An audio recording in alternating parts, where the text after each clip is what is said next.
Well, good afternoon, everybody.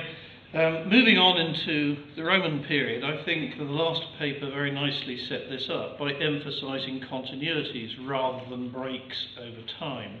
And sometimes it's much more profitable to see the archaeology and history of the Mediterranean as a continuum and not fall into this old trap set up by people like Winkelmann and others in the 18th century, which very much played off, Greek is good, Roman is just copying. And a sort of value judgmental hierarchy of cultures, which is still present in art historical circles, as perhaps the British Museum Naked Greeks exhibition showed us fairly recently.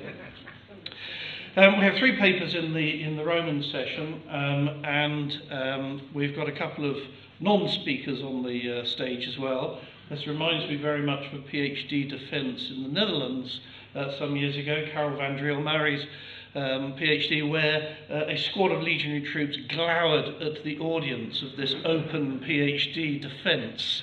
A little bit intimidating for the audience. So, first of all, we have Dr. Mike Bishop talking about the impenetrable wall. Mike Bishop is known to you from a great raft of publications. He is the ground zero for the Roman Military Equipment Seminar Series, later Roman Military Equipment Conference Series. So 1983 was the first one of those at Sheffield. He's also co-authored the definitive publication of the Corbridge Hoard and a two-volume study of the Lorica Segmentata. And he is currently working part-time at Oxford on the endangered archaeology of the Middle East and North Africa project, which is working partly through his old PhD supervisor, analysing archaeological sites and their changes in this remarkably difficult region at the moment through satellite photography.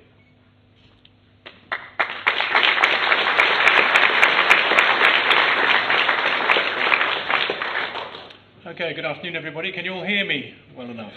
Good. I've been joined on the stage by the Smiths. I hope this doesn't mean I am Morrissey.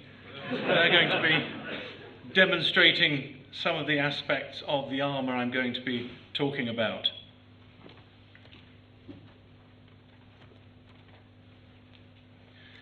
This relief, reused on the Arch of Constantine, very nicely sums up our knowledge of Roman armour. Body armour in particular is what I'm going to be talking about, but I might verge off into limb armour, with stylised mail on the left-hand side, segmental armour in the centre, and scale on the right-hand side. It's long been thought to be an anachronistic view of armour during the 4th century AD, but I want to come back to that in a while. The first type that I want to look at, so I think it's valuable for us to know where we lie and look at the evidence, is mail, which is being worn by my friend over here on your right.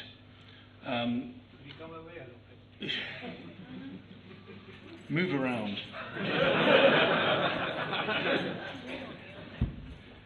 On the screen you can see a complete mail shirt that was found at Segmental in Germany. There are not many examples of complete mail shirts. Mail has an ability to retain its integrity far greater than most of the other forms of armour that I'm going to be talking about. You can see on the left-hand side here another intact shield, set of mail from South Shields, detail of it at the bottom, and on the right-hand side fragments of mail that have been recovered, and it's normally just small fragments that we find. Part of the reason for this is the inherent integrity, as I've said. Moving on to scale, scale is even rarer as a complete find.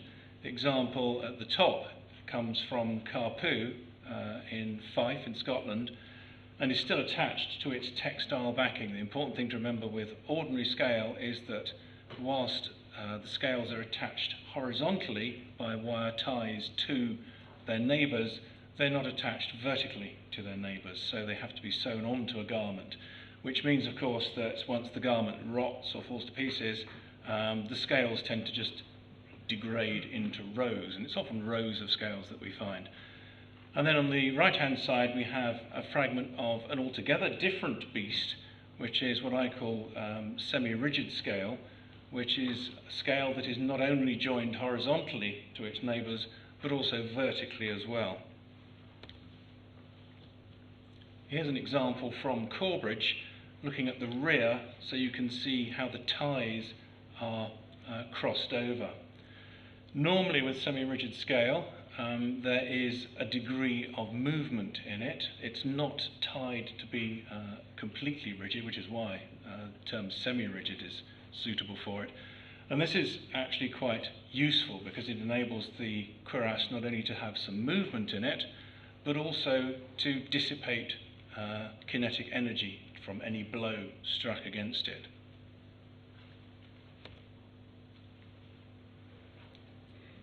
Here's another example of, this is an example of one of the more unusual finds of armour. This one comes from a site on the A1 upgrade near Heelham Bridge, and it's an example of a type of armour that's been called lorica plumata, but is in fact a very fine ring mail made of copper alloy with small copper alloy scales attached to it. Vastly more work goes into producing one of these than producing a standard iron mail shirt, and even those take a good deal of time. And of course the armour that's come to be characteristic of the Roman army, perhaps unfairly on the other two, and that is segmental plate armour. This is one of the sets of cuirasses from the Corbridge Horde, which formed the model for this example you can see here on the right hand side, which John is wearing. And analysis of the Corbridge Horde was the first time that it was possible to deduce that the armour worked on a system of iron or steel plates over a leather framework. Could you perhaps lift up the arm? The point being that whilst we do have an increasing amount of leather finds from the Roman period, we do not find the leather straps from Lorica segmentata except as mineralised products. The Corbridge Horde was nothing if not full of mineralised organic material, partly as a result of there being so much ferrous material in the first place. The iron oxide leached out into all the organics, whether they be leather, textile, wood, and served to preserve them in a process resembling fossilisation. And so this was how Russell Robinson, who was instrumental in understanding how this armour worked, was able to work out that it required a framework of leather straps to hold it together. And part of that interpretation comes from his knowledge of Japanese armour.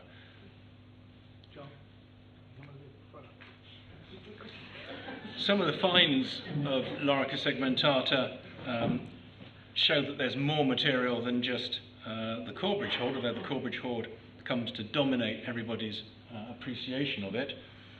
On the left-hand side you can see a collar plate from Chichester, just under there. And on the top right, was supposed to be moving but it isn't, is a short film I took of a piece of Lorica segmentata from Plantation Place in London.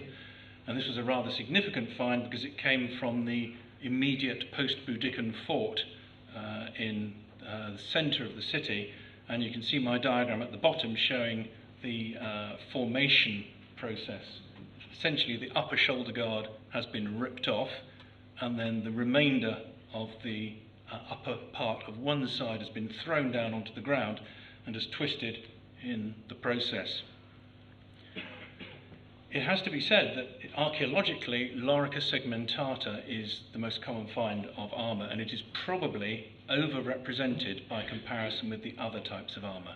I talked about the integrity of mail. It means finds of mail are comparatively rare. Likewise scale, you find more of it individually, but not as much as Lorica segmentata. But it's difficult to judge from the finds we have whether that truly reflects the situation in terms of the distribution of the equipment amongst the troops. And let's move on to the muscle cuirass, almost exclusively an officer, and in this case, emperor, defence. On the left-hand side, you can see the bulbous and slightly over-enthusiastic cuirass of the Augustus from Prima Porta, which has had a final spray of propaganda over it to give a little bit of extra interest. Whilst on the right side, Lucius Verus is wearing a cuirass that looks not unlike the linen cuirass we were looking at earlier on, complete with gorgoneon in the centre and pseudo-tied shoulder pieces. And he certainly thinks he looks very fine in it. But apart from body armour, we also have to consider limb armour. This is one of those things that, certainly working with material from Britain, we never really paid too much attention to until we started finding it in considerable amounts. On the left-hand side here, you can see an X-ray of one of the sets of arm defences that were found at Carlisle during the Millennium excavations just outside Carlisle Castle. These too were articulated when they were lost, but they did not preserve any remains of the straps that quite clearly articulated them. On the right-hand side is two fragments of a ferrous greave that came from the same site. Let's move on to the production of armour. It's important to stress that there is no simple way of defining how armour was constructed by the Roman army, except to remember the flexibility that was involved. Somebody once asked me, how long does it take to make a mail cuirass? And I said, it's a pointless question. It's like, how long does it take to build a Roman road? It depends how many people you apply to doing the task. Likewise with construction of mail, because it is a process requiring a large number of components that could be produced by unskilled or semi-skilled labour and put together by only a few skilled people, it was quite possible that you could line up an entire legion on an exercise ground, issue them with the components and get them to pass it forward to one chap at the front who would make you a mail defence in possibly 1 or 2 hours. So it's the amount of manpower and how you direct it to the task that dictates how long in hours it takes to do, but of course there is a constant in the man hours involved in it. I'm going to shamelessly steal some of the work that's been done by Jamie Kaminsky and David Sim in terms of the analysis of Roman armour, because they've done some extremely important work in showing us just how sophisticated Roman armour was. When I was a mere slip of a lad, it was generally thought that any Roman steel was accidentally produced and that the Romans had very little control over the process. Their work has largely shown us that this is a complete misnomer, and that in fact the Romans had very fine control over the plate that they produced.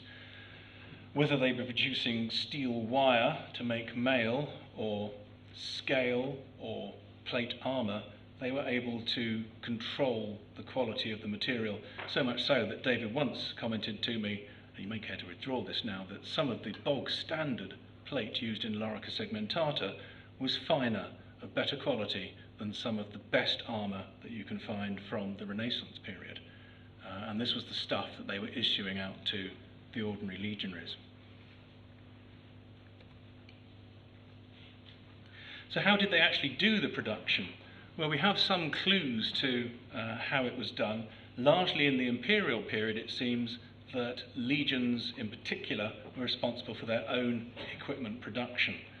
They had a range of specialities within the legion, and of course, most importantly from what I've just said, they also had the manpower, whether unskilled or semi-skilled, who could be applied to the task of producing the arms and armour that were needed. That doesn't mean to say there weren't specialist armourers working outside who could be producing material for those who could afford it, because you have to bear in mind that armour cost money and soldiers would have the cost of their equipment deducted from their pay.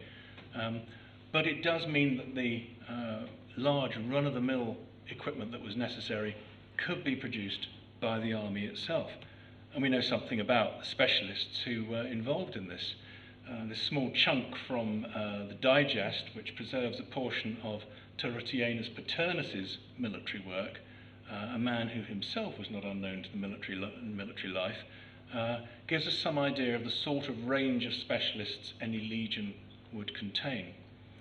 It seems to be the case that this was the way the army was producing their equipment, and particularly their armour, during the 1st, 2nd and into the 3rd centuries AD, but change was to come. We have some documentary evidence from both Vindelander writing tablets and also from this Berlin papyrus, which records legionaries and auxiliaries and civilians and slaves all working in a legionary fabrica, making material of various different kinds. It doesn't actually specifically say they're making armour outright, but if they're making all the other things, you can bet your bottom dollar they're making armour as well. What we do have lots of evidence for physically is the fact that armour can be fragile. We have lots of evidence for repair and for maintenance. This is one of the pieces of the Corbridge hoard, and it shows how one of the hinges up here, instead of being replaced with a working hinge, which we find examples of, different types of hinges put onto the wrong sorts of plates, they've actually given up and they've riveted the two plates together.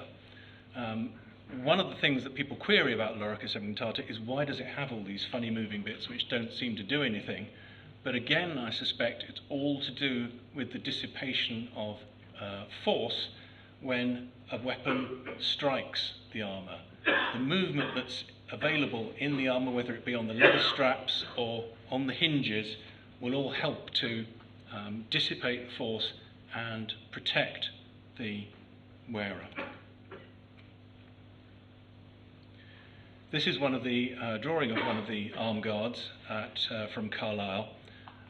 During the analysis of these, it was quite clear that both copper alloy and ferrous rivets had been used to attach the straps running up and down the defence, and that by looking at the patterning we could see that each of these so-called intact ones was in fact made up of components of different ones. So you'd see a run of copper alloy rivets, and then another chunk with ferrous rivets, and then another chunk with copper alloy rivets.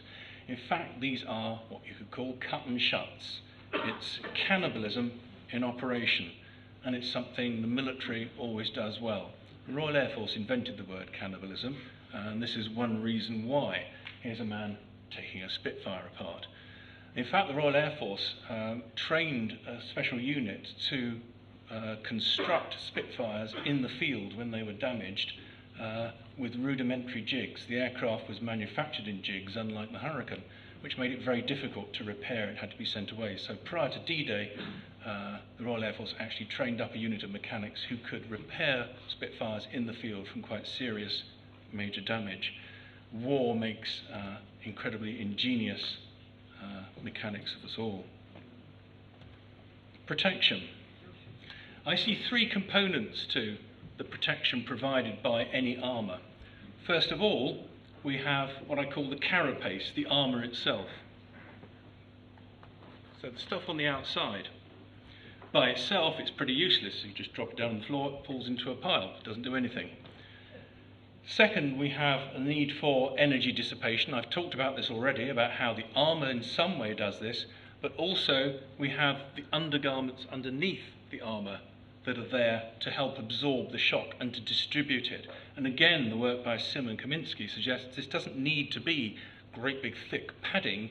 Even small, fairly thin garments will do the job. And we saw earlier on with the case of the linothorax that bunching a tunic underneath can have the desired effect of dissipating this energy. And finally, the frame, the human body. If you just stick a set of Lorica segmentata on a pole and hit it, it collapses. It's not very strong by itself. You have to have all three components, the carapace, the padding, and the frame, to make body armour work. They're all intimately linked.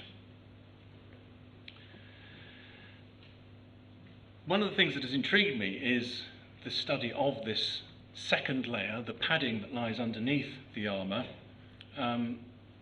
One of the clues to its existence comes from the work, the Historia Augusta, where Septimius Severus makes the Praetorian Guard parade wearing just the subarmalis and without weapons. It's one of those passages that begs the question of what is the subarmalis. It's obviously something they wear, but it's not something that's particularly threatening.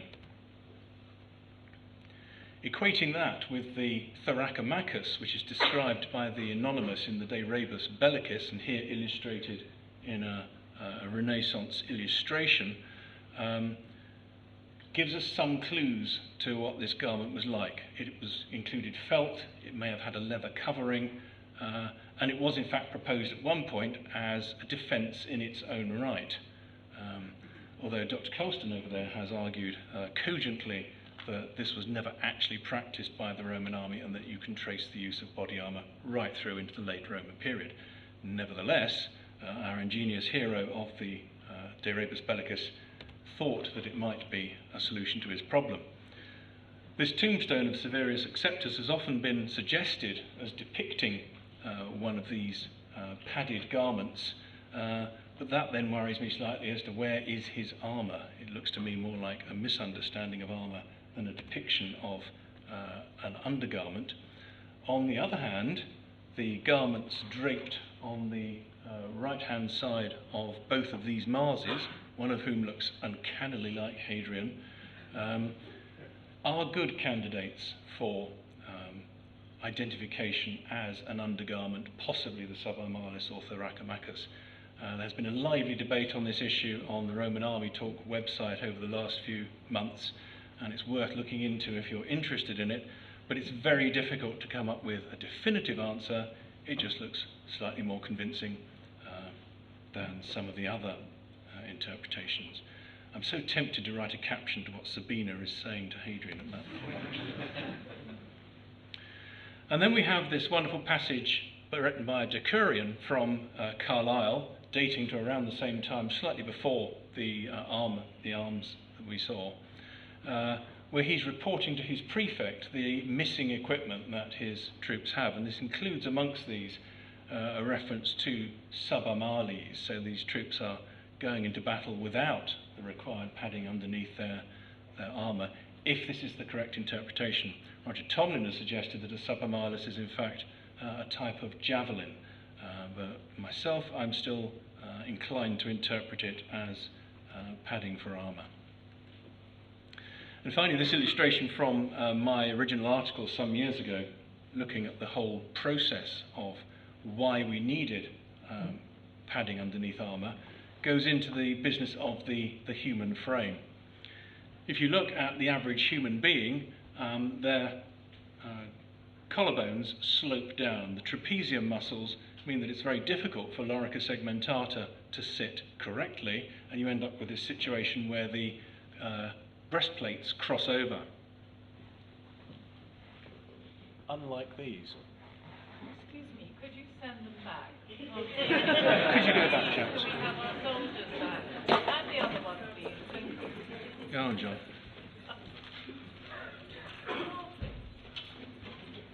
I could get them to march up and down, but I think that's a little bit too intimidating. Shades of the Praetorian Guard and the emperors. The point is that to make lorica segmentata work well, you have to pad it underneath the shoulders to get it to sit correctly. So it thereby requires there to be some sort of garment, some sort of padding underneath the shoulders. And this accords well with what we found other evidence for an undergarment, the subarmalis. Here we have troops doing what troops do according to Trajan's column, demonstrating their flexibility. Could you demonstrate your flexibility, please?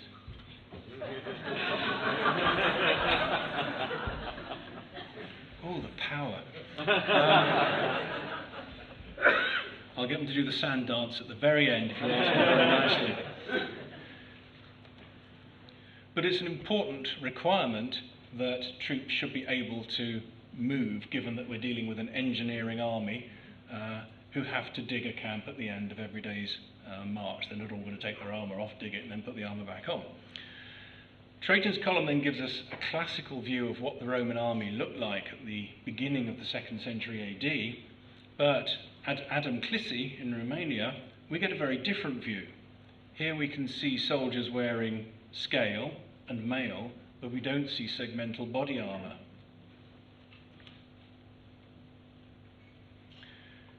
We do see arm guards and greaves being used by the soldiers.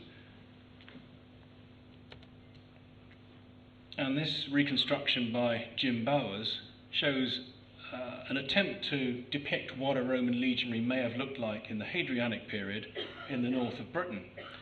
We see arm guards being used, more and more evidence is coming out for these, greaves being used, and also you can see the arrival of terrogays. We've seen those before, and they're back.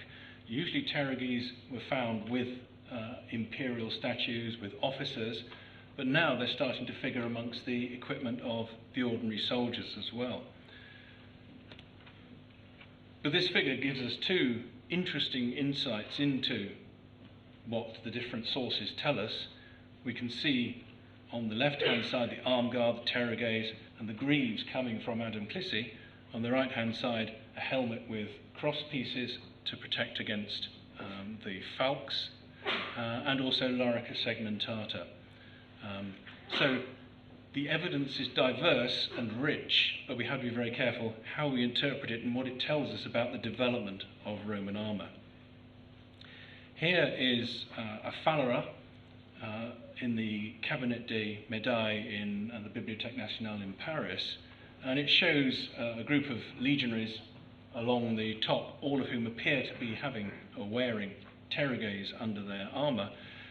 And this piece, although it's often said to come from France, it's probably from Italy. So, to the protection that the armour actually offers, I've talked about this business of absorbing shock. There was more you could do as well by overlapping plates. Lorica segmentata, particularly in the shoulder area, was very diligent in the overlap of plates. So when you struck it vertically, you were almost certainly going to be hitting 2 plates worth of thickness at the very least. And on the right hand side you can see how with scale the overlap again ensures that a large portion of the scale is protected by its neighbours. And again that's from David Sim and Jamie Kaminski's book. As is this, showing you once more how striking at an angle across scales adds to the protection of from the armour. Vulnerability. Now I'm going to take one particular example here, which cheekily isn't actually to do with the Roman army, except that the Roman army proved to be the undoing of these chaps. It all goes back to the revolt of Florus and Sacrovir in AD 21, when amongst the various lowlifes and what have you who revolted, there were slaves equipped as crupellarii.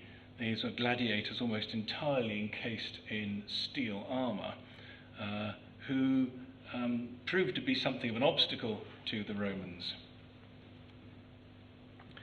There's a small figurine on the left-hand side that Picard identified as one of these crupellarii, and here is a modern reenactor who has, rather unwisely I suspect if it's hot, attempted to equip himself in much the same way. The point was that when the Roman legionaries came up against these guys, who were as heavily defended as you could possibly be and still just about move, they found that they couldn't cut them down with the traditional pilum and gladius and so forth, so they merely set about them with their delabri, their pickaxes, and their axes, and hacked away at them and pulled them over with poles and did all sorts of things. The point being that there is a compromise between defence and mobility, and what you see with the Roman soldiers, I would argue, is that very fine distinction between being too mobile and too well protected.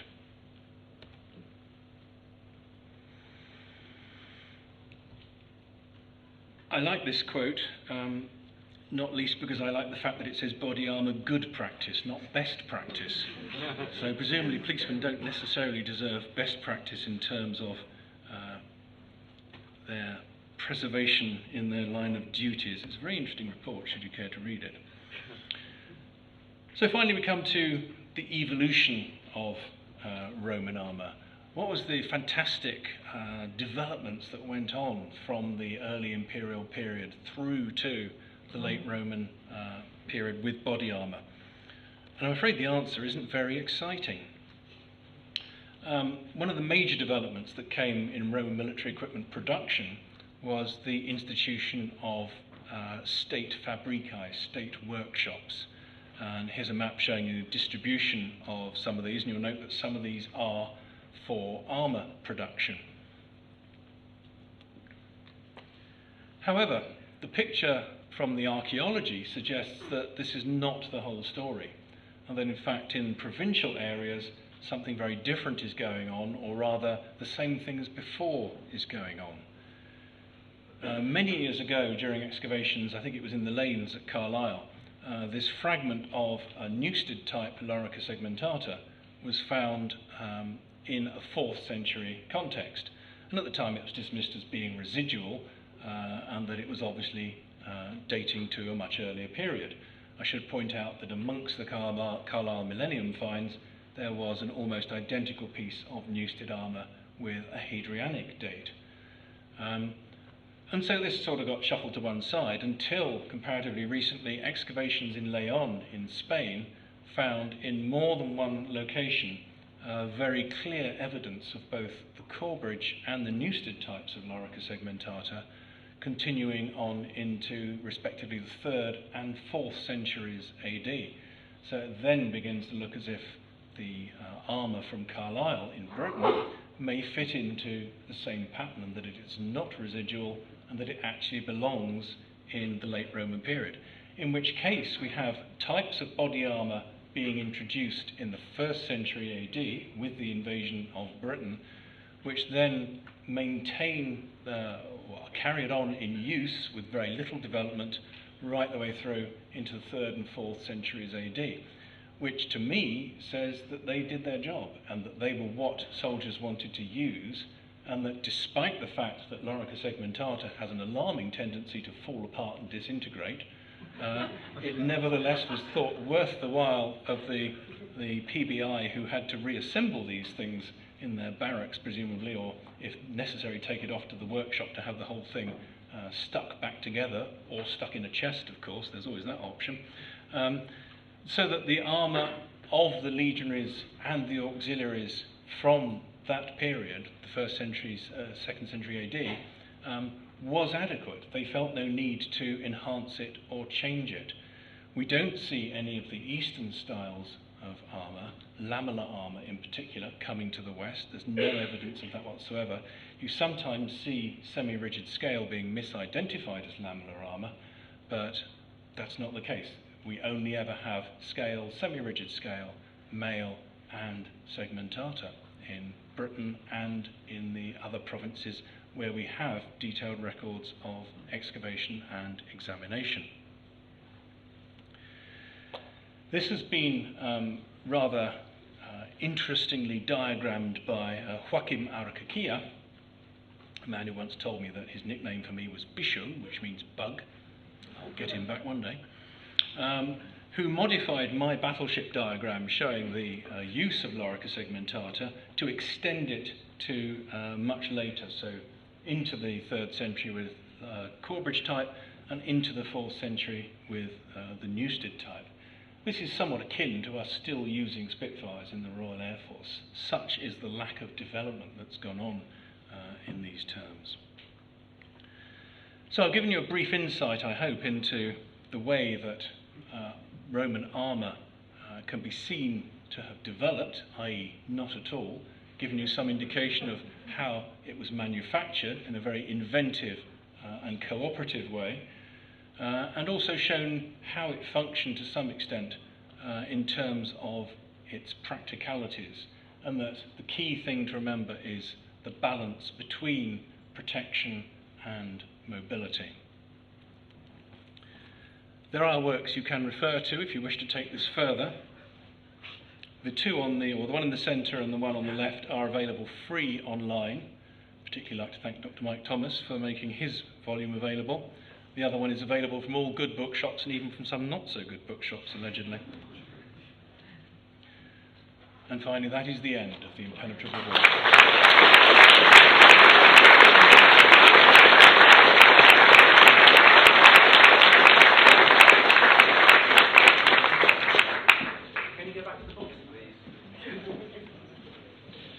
Well, I'm particularly impressed with the Ned Kelly reconstruction. What's interesting about this, I suppose, particularly for the later Republic and into the early pre-Great period, is the sheer degree of decoration appearing on equipment, and then a flowering of it, so-called Celtic Renaissance, etc., into the 2nd and 3rd centuries.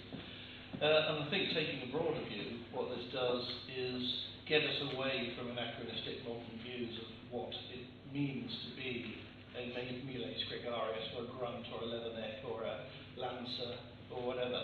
And these people working in Fabricae, perhaps particularly in the Augustan period, were themselves artists. They were designing and part of the mainstream of Mediterranean culture, ornamental culture, which is a rather nice wake-up call to look at their mentality in a rather different way from the traditional view of the Roman army. Indeed, it's also a way to look at a supply of capable, semi-skilled men going out into society, assuming they survive life in the army.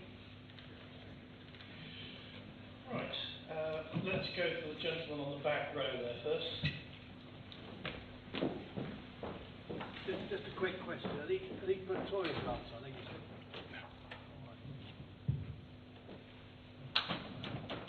Hello. My question is the change from male to segmental. Is this down to the type of fighting that the Legion did against the auxiliary? Because the auxiliary in the main kept the male armour. Some people would argue that all units were equipped with lorica segmentata. I don't agree with that. I think segmentata is better suited to infantry who fight as heavy infantry in close formation, and that mail is a more versatile form of armour. There are advantages and disadvantages to both, which you can see diagrammed in David Sim and Jamie Kaminsky's book, but I think that the segmentata provides better protection if you are fighting in close formation as regular heavy infantry, as the legionaries would do, whereas the auxiliaries, who are required to fight as open order skirmishing infantry and on occasion as close order heavy infantry, are best equipped in mail. And the fact that we still find legionaries using mail and scale suggests that they weren't too unhappy about the not having to use lorica segmentata. So I think there were probably marginal benefits for legionaries to use lorica segmentata, but there were plenty of them who were happy to use mail and scale.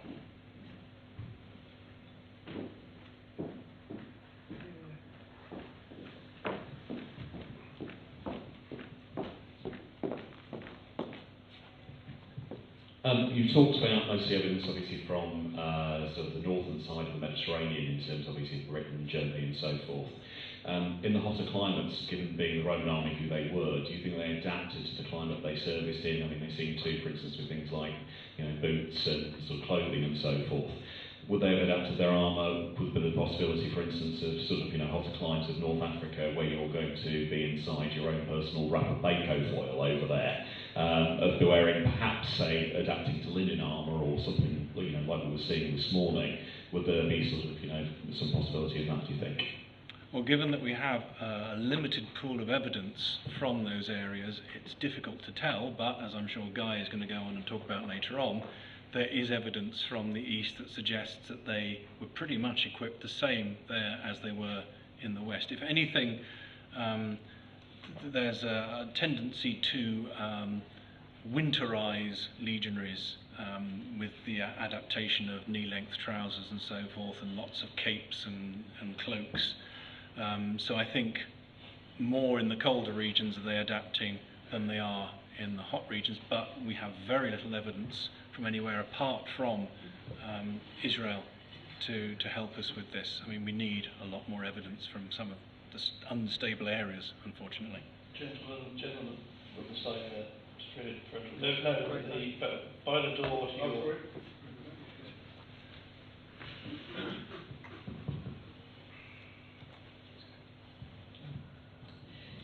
You make it sound as if the body armour of the Roman soldier doesn't develop that much over the period the army's in Britain.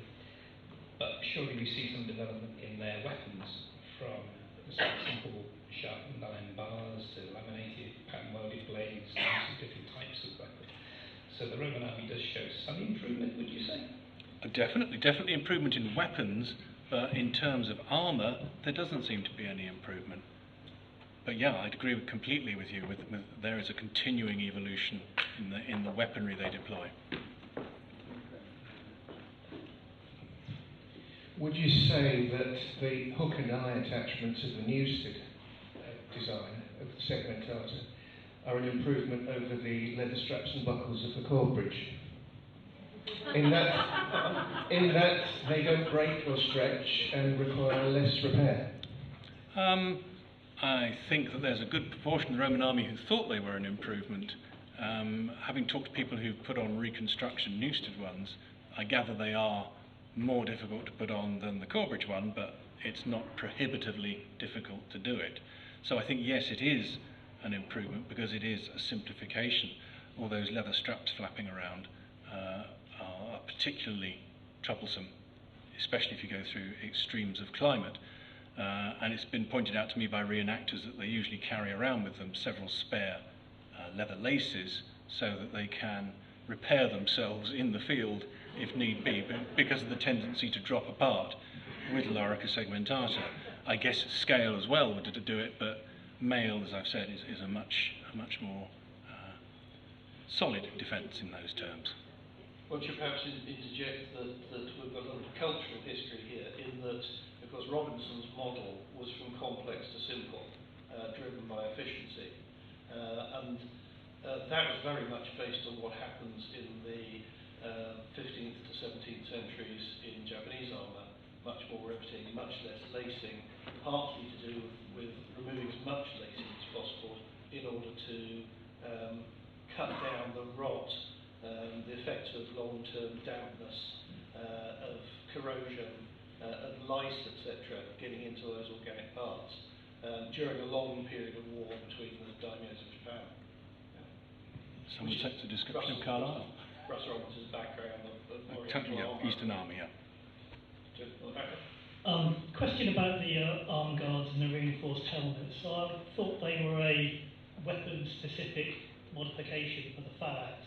Are you saying that they carried on being used just generally?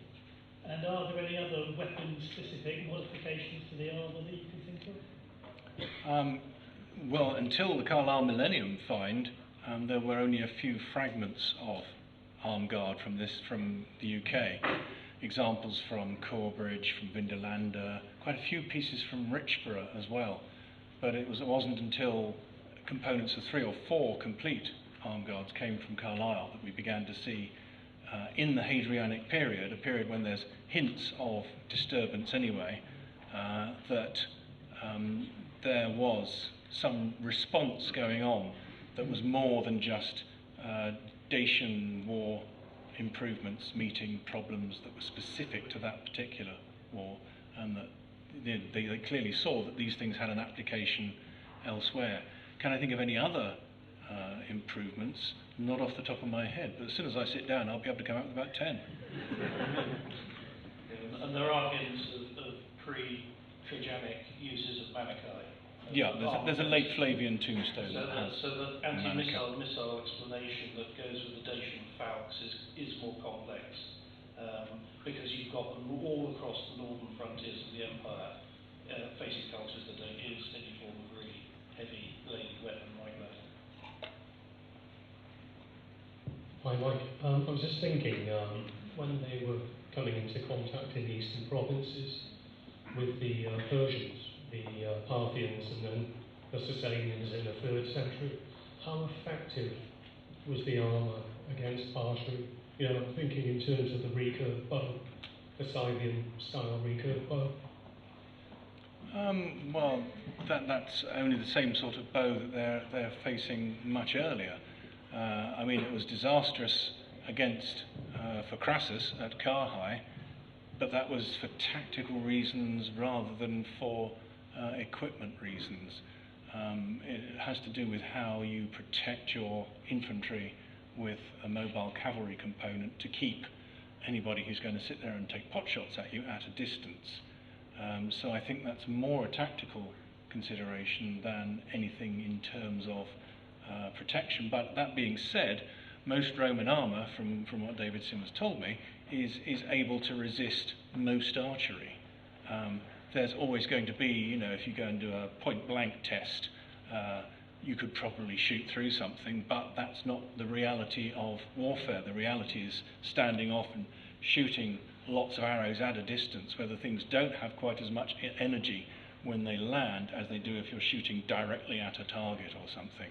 And I know David's done a lot of research into this, and it's documented in his and Jamie's book. So I wouldn't worry too much about the protection quality of Roman armour. I think they would very rapidly have done something about it if it caused problems. The fact that Lorica segmentata lasts into the 4th century says to me, as I've said, that they found it adequate. Earlier we heard about there's sort of part of the Samnite's armour that had a bit of symbolic significance. Are there any parts of Roman armour that have any like religious or symbolic significance? That's difficult to tell.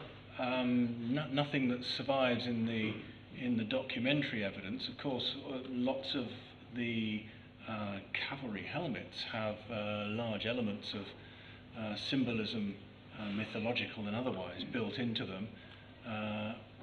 It's difficult to think of anything on something like a Lorica segmentata that gives you a clue. I mean, there isn't a massive phallus embossed on the thing for good luck or something. I'm sure that could be done, but it hasn't been done as far as we know. That being said, the cavalry were all charging around with all range of interesting things hanging off their horses. But so far as I know, no, there isn't any component like that, apart from the muscle cuirasses I showed you on the 2 emperors, one of whom had the gorgoneion in the centre, which is an apotropaic feature. That's about it. There's one down middle ground there, lady, 2nd, 3rd. Would the Roman cavalry have a different type of shield than the ones that these legionaries have? Yeah, Roman cavalry would have flat shields specific to their purpose. Tombstones show that they're oval in shape, sometimes hexagonal in shape. Occasionally also flat rectangular as well, but hexagonal and curved. Again, it goes back to this thing about how mail is slightly more versatile in combat. A flat shield is slightly more versatile for somebody who wants to fight in both close order and in open order, whereas a legionary's shield is very specific to the way in which they would fight, each man protecting himself with that shield. Can I show us some moves? Can I show you some moves? Now there's a loaded question. How about lifting up the shield? Pick up the shield and show us how high you can lift it. And then hold that for an hour. So the armour doesn't in any way hinder their degree of movement. It would be completely ridiculous if it did. So they have to be able to move in combat and also undertake all of the engineering tasks that are required of them. So it has to be flexible, whatever they're using. And as I've already hinted, the flexibility in the armour is also an important component, I suspect, of its defensive qualities. Any more? Show us how they draw their swords. Where were you in 1984? It's very easy to do the draw. There was a whole paper written by Peter Hazel about the fact that they couldn't possibly draw the sword in that way, but in fact it's a very natural movement. And there is in fact a rather interesting relief amongst the Adam Clissi combat scenes, where it shows a legionary jabbing a sword down like a giant dagger into the neck, the shoulder, the collarbone of poor unfortunate Dacian. Which interestingly, as an iconographic composition, is very similar to how gladiators are executed in the arena. The sword down through into the lungs or heart from above. Could you just demonstrate, if you draw your sword, no, not execution, hold it as if you're going to strike, lift the shield up, protect yourself, and advance the sword. Now, this is key to why they had to adapt the equipment. Look at the vulnerable parts on him now. You've got the arm, which is vulnerable, and also the leading leg as well, where the greave would have to go. This is why the Carlisle armour or Carlisle Millennium site produced, I suspect, these articulated arm guards and greaves to give that extra cover so that the soldier is effectively covered from his eyes all the way down the shield, all the way down to his feet. Okay, we've got one more over here. I understand it's a controversial issue, but if we're talking about symbolism and non-practicality, have you any insight on the kingdom and why it's so useless? It makes a lovely noise. Reenactors often call it the danglium. I do not approve of such terms, but it does make a very nice noise, and it's all part of the presence of the soldier as he's moving around. You'll notice the soldiers on first century tombstones are shown wearing tunics, no armour, but they do have the military belt and the apron.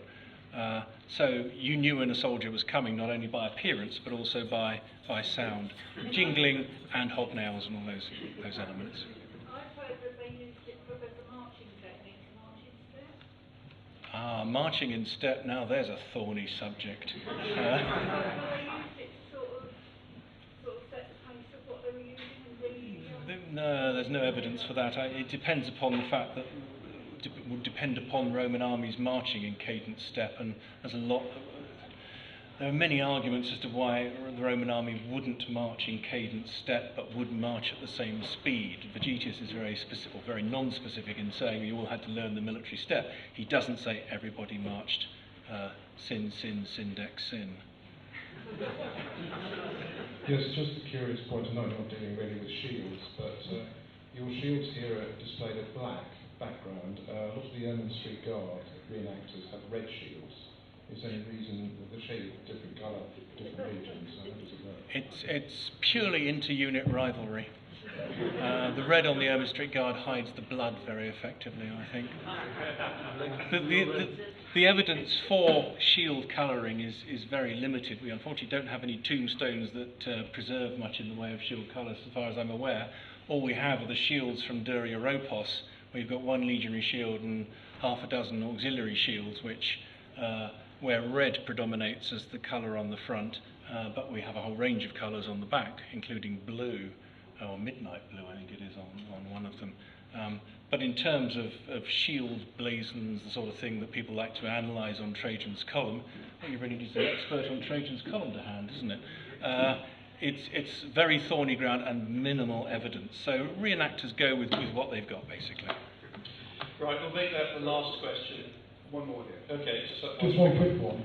Was there anything to show rank on the armour, or was that something dangling?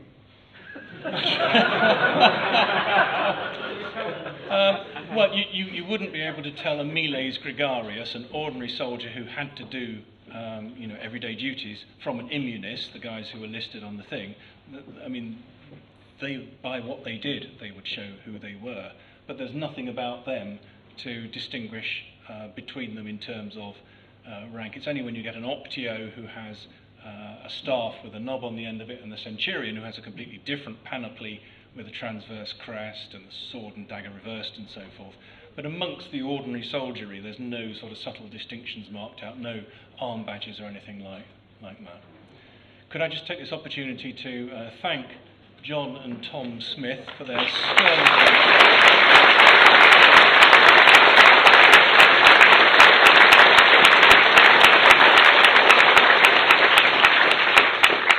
patiently putting up with my non-specific and very strange requirements.